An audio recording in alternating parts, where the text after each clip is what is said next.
इस तस्वीर में आप लोग देख रहे हैं कि पवन सिंह का हालात जो कि बेहद ही खराब है। जी हाँ दोस्तों, पवन सिंह के इस हालात को देखकर ज्योति सिंह को रहा नहीं गया और उनकी आंखों से आंसू झलक ही गया। जी हाँ दोस्तों, आप लोगों को बता दूं कि अचानक असहज एवं अस्वस्थ होने के कारण आज जनसंपर्क हेतु आप सभी के बीच नहीं आ पाया, जिसका मुझे बेहद खेद है। जी हाँ, देखिए पवन सिंह जो कि कारागार से सांसद के चुनाव लड़ रहे हैं, लेकिन दोस्तों देखिए पहले ऐसे हमारे नेता ये निकले।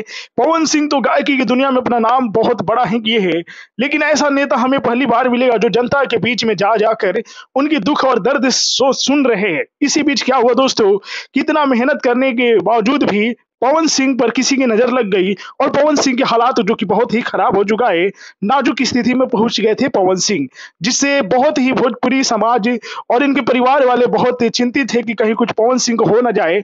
और सभी फैन जो कि यही दुआ कर रहे हैं कि पवन सिंह जल्द ही स्वस्थ होकर और फिर से फील्ड में उतरे। जी हाँ दोस्तों, आप लोग पवन सिंह के लिए क्या कहना चाहेंगे? ज्योति सिंह के देख सकते हैं हालत थोड़ा खराब है, तो इसलिए कमेंट में अपनी राय हमें जरूर लिखें।